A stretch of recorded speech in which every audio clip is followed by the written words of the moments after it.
Alright everybody, this is Tim, back again with another video, and you might have seen some of my Mardini stuff that I've been posting over the past 1.5 weeks. So I've been doing some of the Mardini challenges, and I've been recording my process, and I got good response from the process. A lot of people seem to like sort of the watching the creative process. However, those are quite long videos because I recorded my entire process there. So it's like one of them is like 6 hours, the other is 4.5 hours. So what I've decided I'm going to do is I'm going to sort of make based on the final project, I'm going to make sort of a tutorial. So that's what you're going to watch now. So I'm just going to run through the final project file and explain how everything was made, why I did certain things. So this is going to be a lot shorter. I expect probably like 30 to 40 minutes. So then you can sort of get an idea of sort of the techniques involved of the stuff that I've been doing without needing to watch the entire thing. Of course, you can still watch the entire recording of this project as well with the link in the description. But this is going to be sort of a shorter format. And this is kind of an idea that I've had anyway, because I do enjoy sort of doing these sort of just more fun, shorter projects. And like and that doesn't take as long as doing a tutorial, because normally when I do like a course or something, I make like a shot and then I start planning it out and then I make it into a tutorial or course. That's quite takes a lot more work. So I want to do more of sort of these things where I just make a fun project, record my process, and then sort of do maybe a sort of shorter tutorial type breakdown that I'm doing now. On the shorter project, I'm thinking of maybe starting to do some live streams. I'm going to put my Twitch channel in the description. I have not streamed there at all, so nothing is on there. If I'm going to start streaming, I think I'm going to do it on Twitch and upload sort of the full video on YouTube later, because I don't want partial streams to show up on YouTube. Because the thing is, I am going to do those in batches. I'm not going to sit behind my PC for 8 hours straight doing a stream. Like, I probably will go crazy. Like, I need to do that in batches and like have so I can do like lunch in between, or do one like at night for 2 hours and then come back tomorrow, and then I will upload sort of the final thing on YouTube. So I think that's what I'm going to do. So then the Twitch is going to be the streaming platform, and then YouTube is going to just have the uploads. Maybe that might change. I don't know. That's what I want to try maybe at some point. So just putting it out there. If I'm going to stream, it's going to be on Twitch. So link in the description for Twitch. So if I go live at some point, it's going to be there. So I guess without further ado, I'm gonna talk you through the project file for Bulb. I'm gonna do the crash one as well as a sort of a shorter form tutorial. And again, the source files for this entire thing are in the description. You can get them on Patreon or on Gumroad, so they're available for Patreon supporters. You can just download all of them. If you just want the one-off file, it's better to just go on Gumroad because it's slightly cheaper than the Patreon pledge. But Patreon supporters can just download all of it. So I guess it depends on what you want to do. No matter what you do, I really appreciate the support because this helps me make these types of things. So anyway, without further ado, let's just dive into the Houdini file. All right, so we're here inside of the Houdini file, and kind of the idea that I had when I was making this. Let me just grab so the idea was that let's just watch the video. Bulb. So this is this video. It was already in the beginning of this video, so you've already seen it. But the idea I had when I was making this, I wanted to make like a sort of a light bulb that would sort of explode and electricity going through it. And some ideas that I had while doing this was that it would be cool if the electricity would sort of go through the wire, and then the wire would sort of move. So that looked kind of cool. And this was rendered in Karma CPU, and I'm going to discuss why CPU and not XPU, because there are some reasons for that. I got some questions for that on Facebook, but there are reasons for all these things. Yeah, so I started off with just some reference stuff. Like I liked sort of this light bulb. I found it on, while searching for images. That's kind of roughly the reference that I went for when I was making this. So I just made a very sort of a model. I modeled it in Houdini. I really don't like modeling, but sometimes you gotta do what you gotta do. So I'm just gonna go really quickly through the sort of the modeling process. I'm not a modeler. I know some modeling, but so it's just a very simple model for just a daily project. So what I did over here, I made a curve. So on side view, by the way, it's space and 1, 2, 3, etc. You can jump through these views, resample it, so we get some more points. Revolving it, so you get a nice round shape, and then converting it, fusing it, poly extruding it, so we get a little bit of thickness. So because it needs a little bit of thickness because it's glass, and grouping it here and slightly beveling the edges there. So that's for that side. Then I need to go over here. Here I have a tube, and I just sort of try to sort of make these make this top part. So I just modeled it as to that thing. Then put a poly split. So poly split essentially, yeah, because I needed better topology on there. So you can see with poly split you can sort of add those lines back in. Beveling the edges so it gets a little bit smoother, so then you can subdivide it. The main reason I subdivided here and not during render time is because I made this thing here with a Labs spiral tool. So I made sort of the thread because we could see slightly into it, so it was not necessarily that necessary, but you can sort of see into it at some point. So I made a spiral with the Labs tool, which is quite nice. You have some control over creating a spiral thing. So you just sweep it to create some thickness, plug a tube into it, so we get a tube.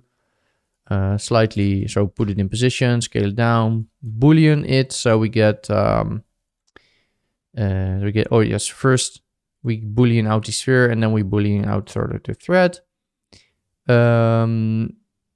There we have the group, so we bevel it slightly, so we get some more detail on these edges. So then it subdivides better if you put a subdivide. I mean, it's still, of course, it's still not good topology, so it's still gonna act a little bit weird and have some weird edges here. But it's like you see, it's not too bad. It looks decent enough for what it is. There's no inside there's some weird stuff going on there, but you don't see that, so that's fine. Because of course the screw part itself is also there. Then top socket, that's a little part on top here. Just made that thing, and then I made a little screw, which is just so a tube, some bridges, poly extrude, very simple. Just merging it in. And then over here we have the wires. So of course there's this stuff inside. So we're just looking at how that would work. So what I decided to do is I made a circle, and I'm remeshing it so you get a little bit more topology in there, and then converting it to lines. So we get these curves. Then that's being moved up. So we get 2 of those. So you get this part and this part. Then I'm copying some lines to it on the top here for this part. And I'm copying some lines here in between. And you see those are then merged in and fused together, so they become one thing. And then over here we have these inside lines. So those are the light lines. And here in a VOP, so essentially what I'm doing here, resample, adds a curve view attribute. Curve view attribute is a 0 to 1 attribute across the curve. So if we have a look at that, you can ramp that in case you didn't know about it. So curve view, you can see that it essentially gets a 0 to 1 attribute across the curve, which you can use, for example, to add noise. So for example, we're adding noise, but if you put a ramp for your curve view, you can sort of control where that happens, because we don't want it to because we don't want the noise to happen at the edges, because then they're going to be pushed out, because we want them to sort of be attached to the bottom part. And here we're doing a taper, so we can sort of create a little bit of a sort of a bulging out effect. It's not necessarily here, but I thought it looked better than without that. And in here I am putting an emit attribute based on the same curve view. Also writing it out to p scale, so then you get a little bit more of a thickness. And then let's see if I can Yeah, as you can here, you see the emit attribute, and we're gonna use that for emission later in the shader. And then here you can see, you know, we can we merge the whole thing in. Let's say if you sweep it, you can see we have a little bit more thickness here. So here's a little bit thinner, it gets a little bit thicker. And then we have that inside part. Then we group everything, primitive groups. Put a rest here. Rest geometry is always good if you wanna map stuff with like triplanar mapping. So you just put it in there. Just some normals and a conversion for well, why not? And that's the model, pretty simple. Now let's head into the simulation. Let's go in here. So I started off with, let's have a look. First, there's a couple of more modeling things here. So I've made sort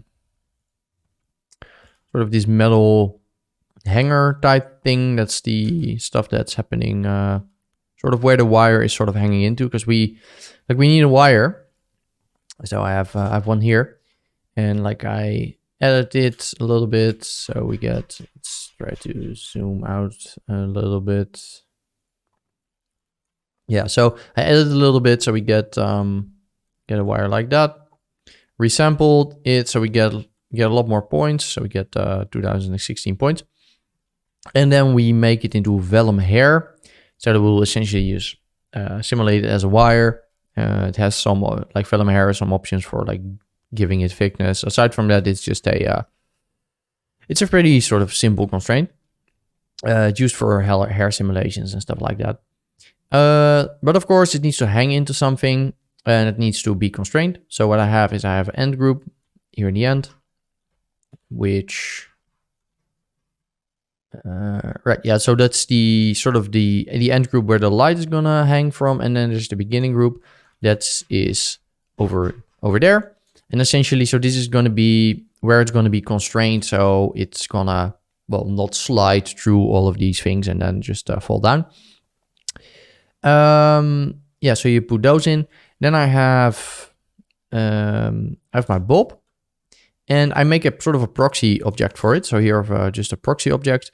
So because I want something in my Vellum simulation for the wire to just hang on there, sort of to pull on it. But we're not gonna put this entire thing in, because it doesn't make sense, because we're gonna sort of replace this later, because we want to do, like, we want to burst it, and we're gonna use rigid bodies for that. So there's no need to essentially to use it as a Vellum object in there. So we're just here scaling it down, making it a VDB, calling it bulb, and then just do soft body.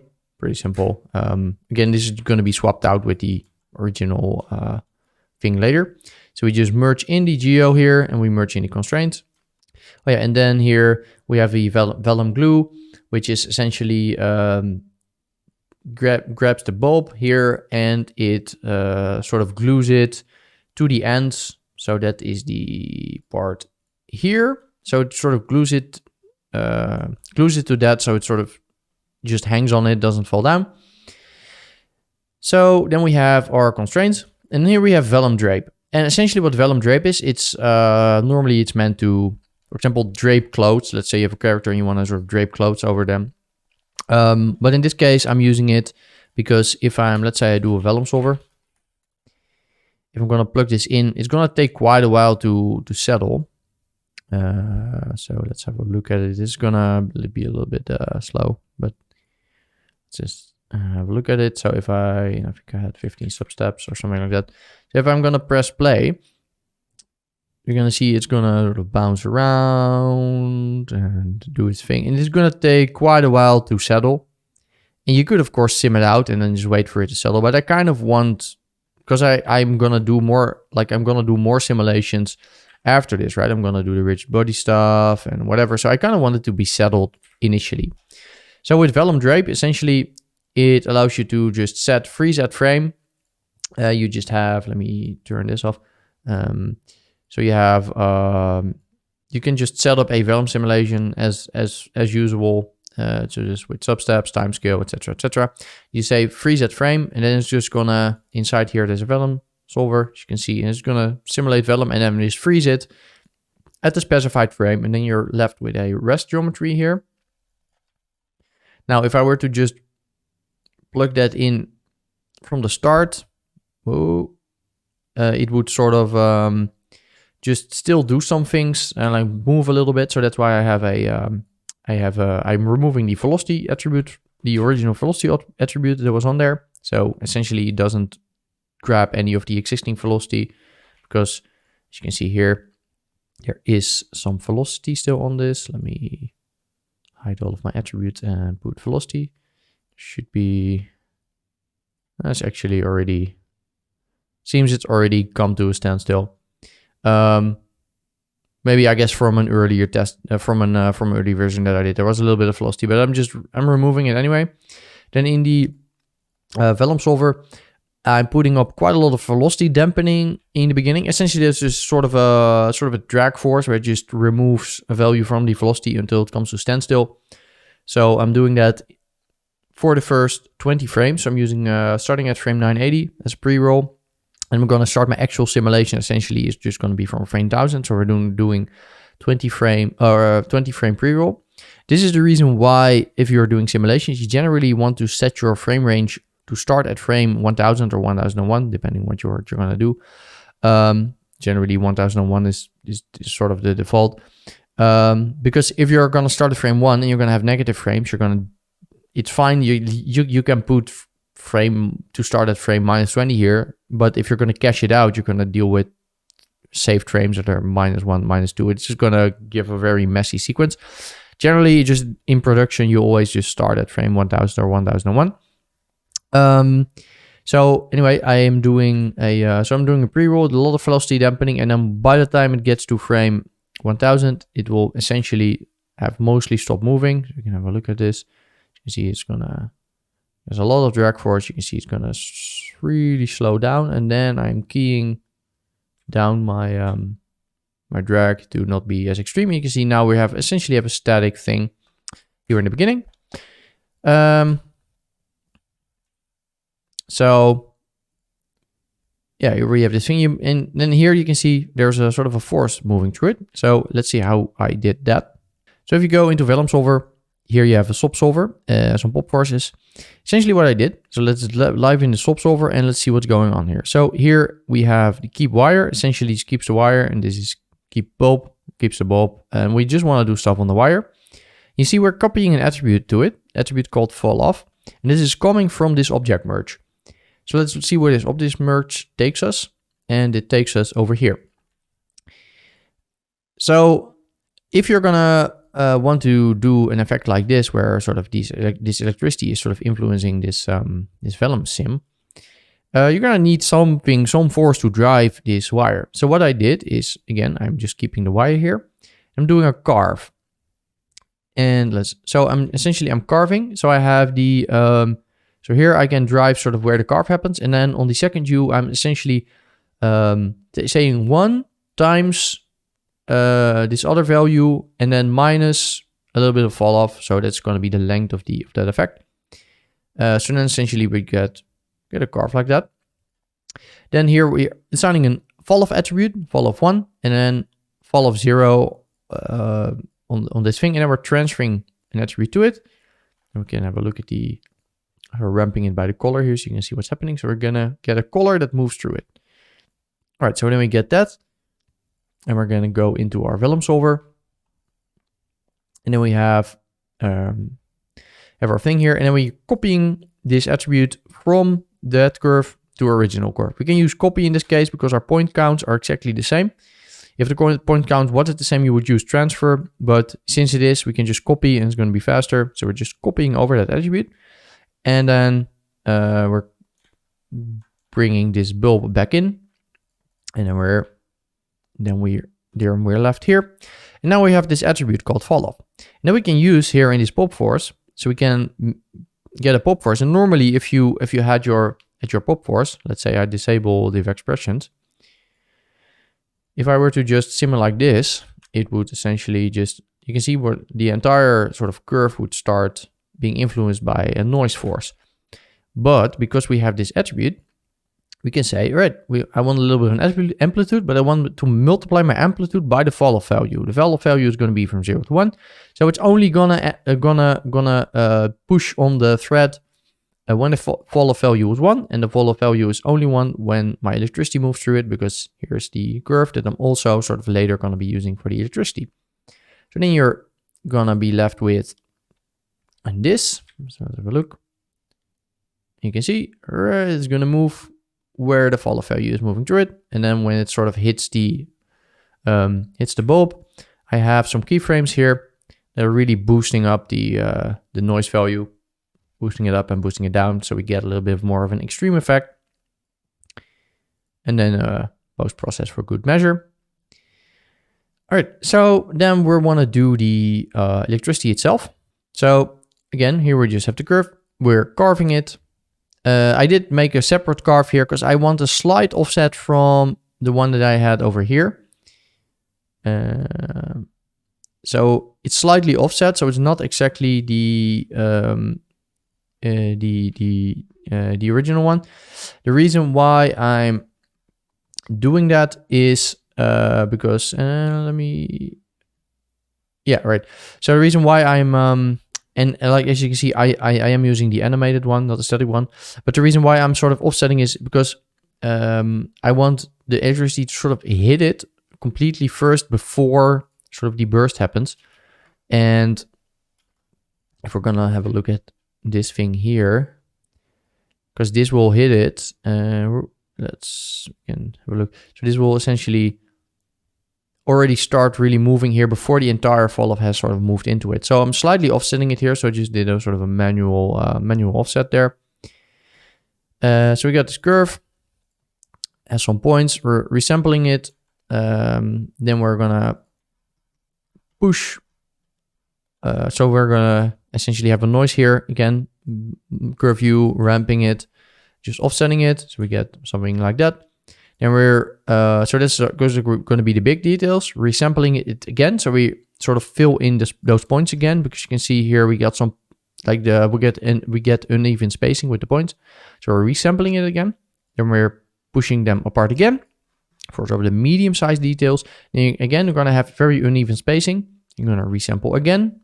And then you're going to push it apart with like your highest frequency to get like micro details. And then you get sort of this nice electricity type of effect. And I'm not sure why there's a carve here, but apparently there is. Setting P scale over the width of the curve. Let's have a look at it. So you can see it's going to be thicker, sort of in the center. Adding some noise to that. So you can see I'm just binding the P scale, doing anti-alias flow noise. So anti-alias flow noise sort of gives a nice sort of flowy pattern. So you can, with anti-alias flow noise, you can put time into the anti-alias flow noise, and this is a loopable noise. So if you do that in a regular turbulent noise, it's not going to loop. With anti-alias flow noise, it is going to loop. So let's just have a look at what that would look like. Right, it's a little, maybe it's actually a little bit fast here, and it's not great to see, but essentially, right, I guess not. I guess I should have maybe made it a little bit less fast. Nope. Right. See if I can. Yeah, you can see here. Get sort of a nice sort of pattern going through it, but I had it to be quite fast. Let me undo all of those things. Again, another thickness noise, P-scale multiplier, and an emission noise. Again, just anti-alias flow noise, binding it into emit. We're going to use that for shading later. So that's the electricity part. Then we're going to do the last part, the rigid bodies. Let's have a look at the render cam. So here we're gonna, I'm loading in here my my actual light bulb, transforming it into position, and then I'm assembling it with which has them being treated as sort of as just hard points essentially. The reason why I'm doing that is because I want to point deform this. So if I put a point deform, it's going to essentially animate with the original curve. The reason why I'm doing it with packed geometry is because I'm going to show you. It's not too visible here, but let's say let's change. You can see if I change the radius here, you can see our actual mesh deform, which doesn't happen if we just treat it as point. You can see the thing on the top there moves a little bit because it's a separate backed piece. That's why we're doing that, because then we just get a rigid movement of this entire thing. Unpacking it again, subdividing it so we get some more detail. I probably should have only subdivided the bottom there, but I mean, whatever. Like I should have probably just done the bulb, but it's all fine. All right. Right, deleting everything, just keeping the bulb. And then we're gonna use, using a material fracture here to fracture it and add a little bit of, so add some fractures. So we can, if we check exploded view,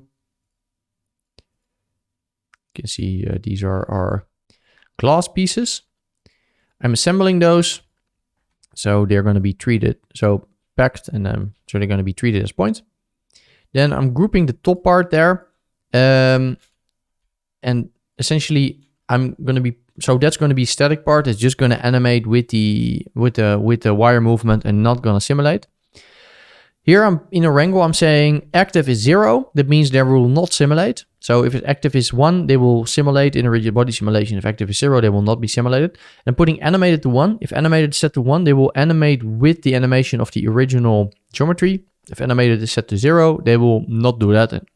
Essentially, what the idea is that in the beginning, you want it to sort of just be on the wire, not simulate. And then you're going to switch it to sort of do one part to simulate and just explode, and the other part to just remain static. Just grouping it as my geo. Here we're going to do a point deform. So let's look through our camera. So it's just going to be it's just going to be the point deform of our fractured geometry that's moving with the wire, because we already did a point deform there, but it was for the full thing. Here we're just doing it for the fractured geometry. Then here's a wrangle, and I am doing this on everything except for the static group. So the static group again is the top part here that's going to remain static. That's that part. So everything except for the static group is going to say, all right, after frame 1100. So that's roughly when sort of when the electricity hits. You can see 1100. Boom, it sort of starts moving. After frame 1100, active is going to be 1 on everything except for the top part. And animate is going to be 0, so they're not going to be influenced by the original animation anymore. You can have them active and also be influenced. That's going to look weird, so in this case, we don't want to do that. I set this up with my own .NET network here for some rigid body simulations. Because I had some, like I tried it with the default rigid body SOP solver, but I just find it easier to control because I know what it's doing when I just do it in here, and it's quite simple. So you just put the geo in here, override attributes active, animated, deforming, so we can set it to pick up on those attributes, and then you can see if we're gonna press through this. So in the beginning, it's just gonna animate with the thing, and then here in 11, it's gonna explode, except for the top part because that is set to not simulate and just animate with the original animation. So pop attract essentially as a force that sort of gives a inward or outward force. If you put it negative, it's going to explode outwards. So that's going to sort of just do an outward explosion like this. Like that, it just looks a bit weird. So we're adding a little bit of a pop force here, and I'm multiplying the value here by the value of this force scale, and you can see this force scale is also being multiplied by keyframe here, because I only want to do it like on the first 2 frames or something, because I want a quick burst, and then I don't want it to do anything because we just wanted to pop it out, and that's going to be it. So again, then we're just simulating that, and there we go. And then we're going to have a switch between our original mesh here, so our static sort of animated thing, and our simulated thing, unpacking it. So we're dealing with unpack geo everywhere.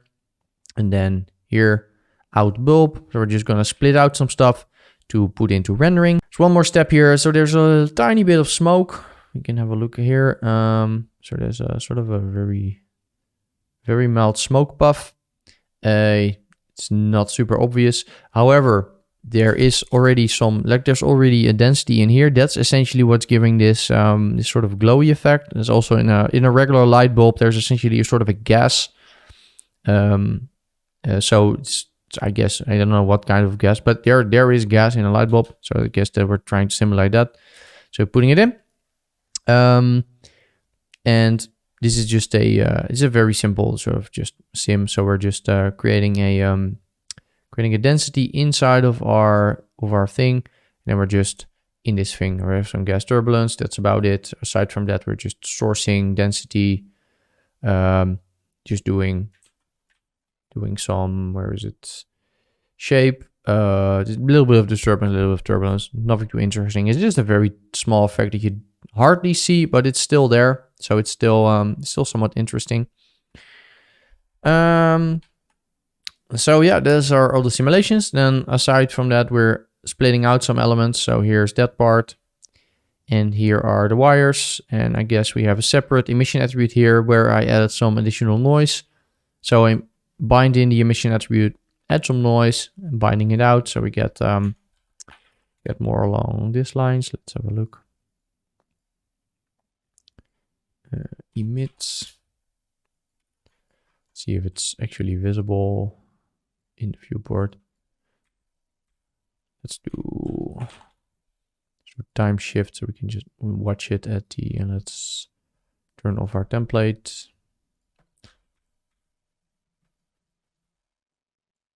You can see there's some way too fast movement going through it, but something is happening. I probably should have reduced the speed, but I mean, it was a very quick daily project, so that's all fine. All right, so that's essentially all the simulations. Now it's time to dive into Solaris and to start rendering it. All right, so let's head over to Solaris.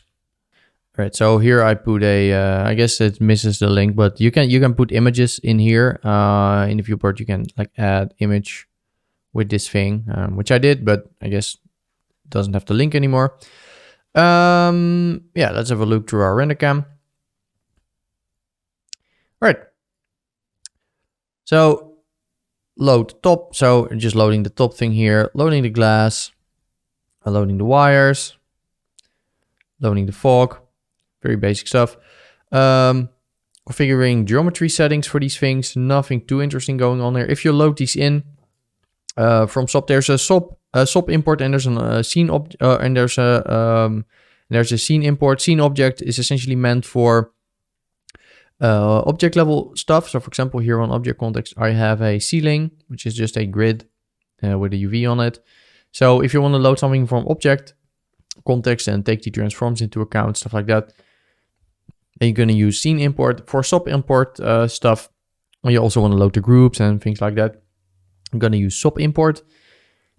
So you use SOP import, and then you need to make sure to tick on treat polygons as subdivision surface, so they get subdivided during render time. Materials here, pretty simple. Just a material standard surface transmission on 1. And here I have a Primfire reader and reading in this rest attribute that we assigned, right? So rest attribute essentially just stores the coordinates on a static on a static mesh. So for example, let's have a look here, because here's where I'm storing these. Now let's say I put a transform here. If you're gonna look at my position attributes, like if I move this around, my position attribute is gonna change, but the rest position is gonna remain static. Which, if you use it in here, so if you wanna sort of triplanar project onto something. So triplanar project, if you don't know what that is, essentially it generates UVs. So normally you use UVs for if you have an unwrapped object to sort of project textures on it. Triplanar projection sort of generates UVs during render time by sort of making 3 cameras, sort of projecting something texture on it, and then making a little fade in between. And you can give it an input position, which I'm using the rest because the rest doesn't move. And then we can sort of project a static texture on our moving geometry based for the rest geometry. I am sort of using a fingerprint texture here. We can have a look at what that looks like. let's put this in here. Let's put karma on. Let's put this to.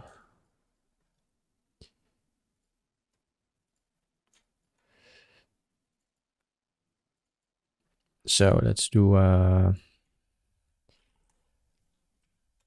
Let's try just assigning a. Oh, not that. Let's do preview service. Let's just put this service on, so it's going to be a little bit easier to see. So here we have the albedo. If you do triplanar project, you put the textures in, you give it, say, what color space are they. You put your rest in, and if you want to tile it, you just put a material x multiply in between. You can sort of, so you multiply the incoming position, and that essentially does the tiling. And for example, I can, let's say I put this in diffuse color. You see, now I get a texture, and then with this thing, I can do the tiling. As you can see, I put a color correct in between that thing because I only want, so it's a fingerprint sort of texture, but I only want it like on some, like I only want it to be rough where the fingerprints are. I don't want an overall very rough thing, so I'm just playing with the colors to sort of essentially, yeah, just changing the overall contrast a little bit. So that's what I'm doing there. So putting it in specular roughness, so we just get some rough patches where fingerprints are. I'm using that in multiple materials. For the wires, I'm loading them in here. You can see they're quite thick. Essentially, so in Houdini, you normally use p-scale, and p-scale sets the thickness.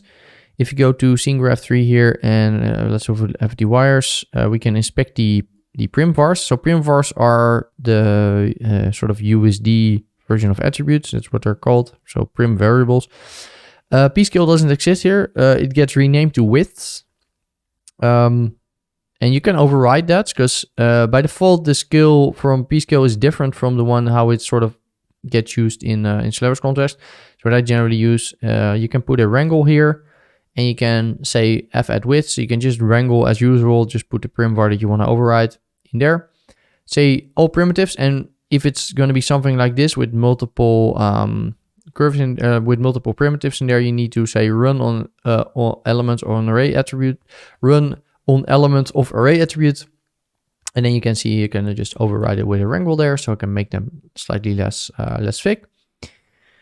And aside from that, just assigning all of the other materials here a stucco material. So that's a megascans thing, just regular textures. So again, I'm using a vector 2, which is just going to be the texture coordinate. So that's the texture coordinate, which just loads the UV, and you can multiply it to do tiling. Once again, you just plug it into every single USD texture. You plug it into the slots. You can put a little bit of color correct in between, and put a normal map there, and do all your things. And then you got a textured ceiling.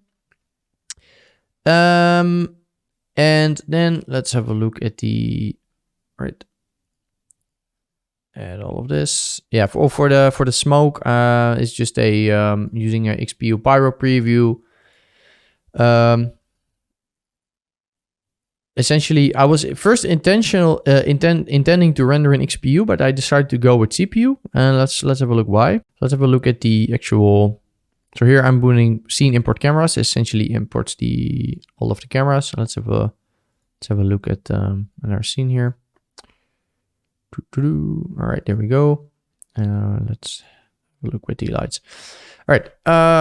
So I probably should have rendered it without the dome light, because that's more along the lines of what I ended up compositing it like. But all right, so this is with CPU. Let's have a look at somewhere where the electricity is a little bit more closer to the ceiling.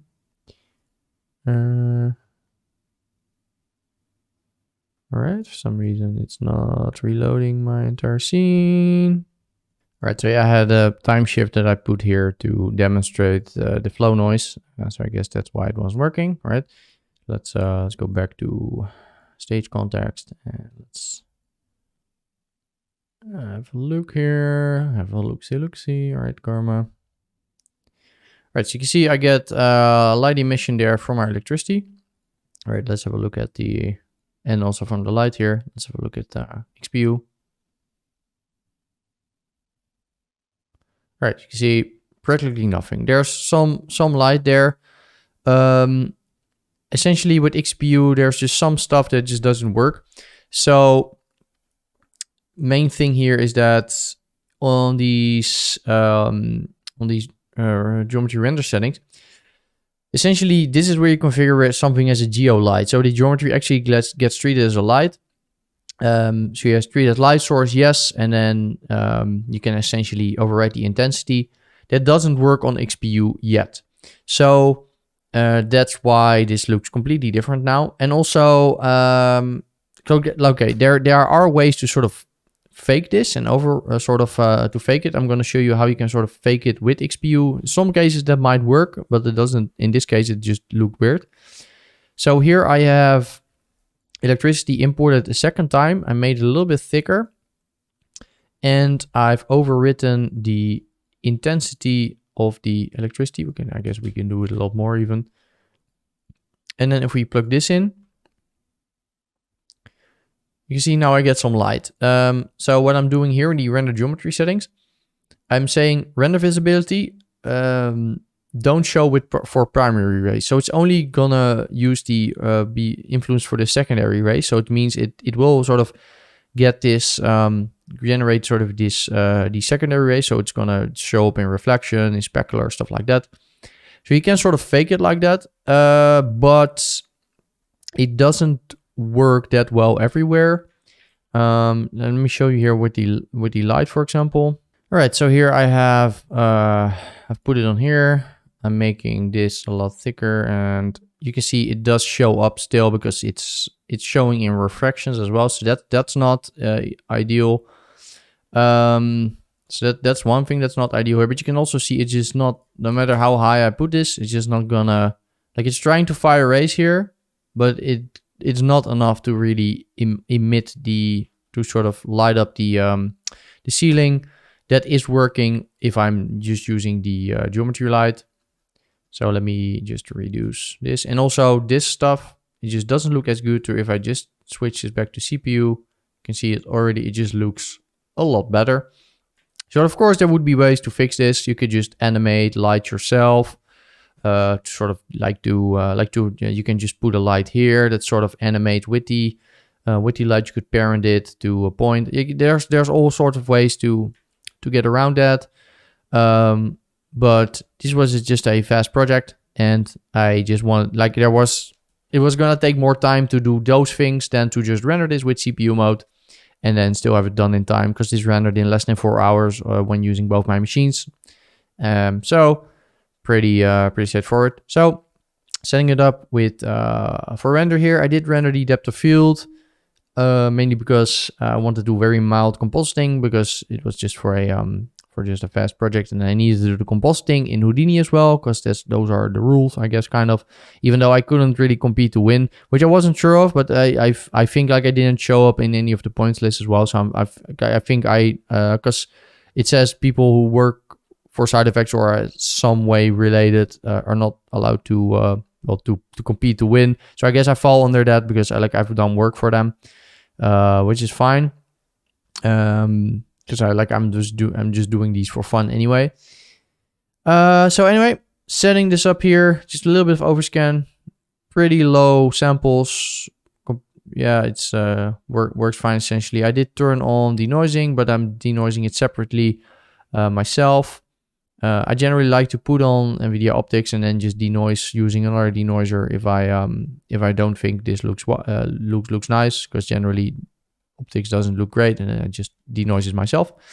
So I just render it, and then we get to the last part. It's compositing inside of COPS, which I'm also just doing in Houdini. So COPS is essentially here the image context. I'm not super familiar with it, so it was a little bit figuring out how stuff worked along the way. But let's have a look. So here I'm just loading the EXR sequence. Let's go to Composite View.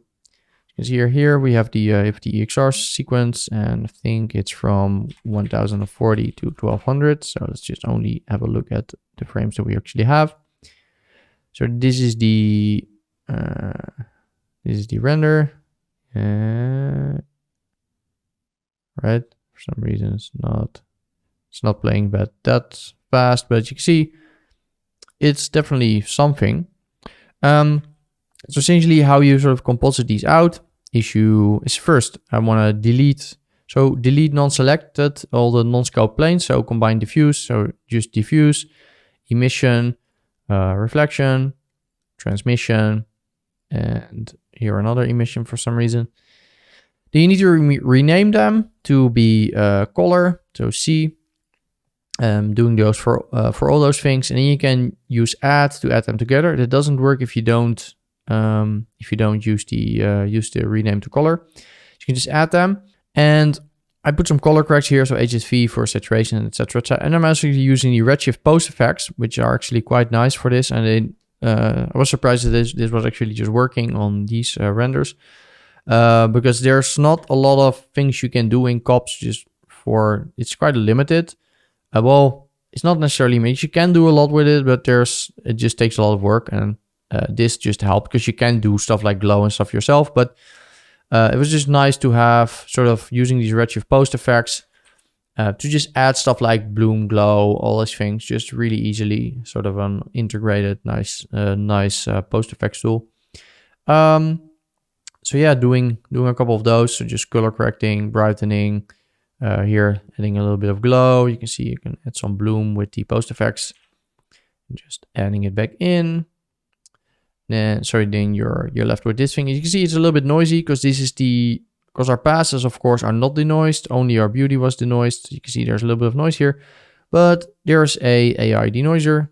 For some reason, it's called AI denoise. I'm not sure. I think optics might be AI denoise. I'm not sure if Intel is. Maybe it is. But I'm just using the Intel denoiser because it produces good results. So I'm just plugging it in there. I guess for the best results, you should add your normal pass and stuff like that back in, because right now it's just color, but this already worked quite well. So I'm just adding that in. So a little bit of contrast. Sort of a general post effects again, I guess, to do things. And then you just save it out as it's another EXR sequence. And then, yeah, I just have a EXR sequence here that you can play. Do your thing. All right, there you go. Looks pretty cool. And then, of course, from there, you need to still convert it to sRGB before you write it to an MOV. But I did that in another program. Yeah, so that's essentially all there. Oh, there's one more thing. Of course, how I did the depth of field, by the way, I forgot because we're already past that. But so I render with depth of field. In order to set the focus, you can put in your camera, you can put V length, VT origin. So that essentially computes the vector length between the camera and then another object. So that essentially allows you to sort of measure the distance between the camera to whatever object you want to focus on. So in this case, that's going to be my, that's going to be sort of focused on the light. And then you can say with the f-stop, you can say how much depth of field do you want. So if I go back in here, if I were to reduce this a lot, then you see you would get a lot more depth of field. And with the focus, I could change the focal point. Right, so that's the only thing that was still missing. So yeah, there you go. Just a very short sort of tutorial based around this project. So this was, of course, a lot faster than the sort of full project where you watched me make this entire thing. Of course, if you want to watch that, the link to that will be in the description, and you can just watch me make this from scratch and just trying out things and see how that works. That's a 6-hour video. But I think this sort of combines all of these sort of interesting things that are there, more of the technical things. So hopefully this was interesting. If you did like it, leave this a thumbs up. If you want the source files, link it is in the description to the Patreon post and the link on Gumroad, so you can get it either on Patreon or on Gumroad. And hopefully I'll see you in another one. And of course, follow me on Twitch in case I start doing live streams for these types of things. Then then I already have some followers that can watch that. All right. Thanks for watching. See you in the next one. Peace.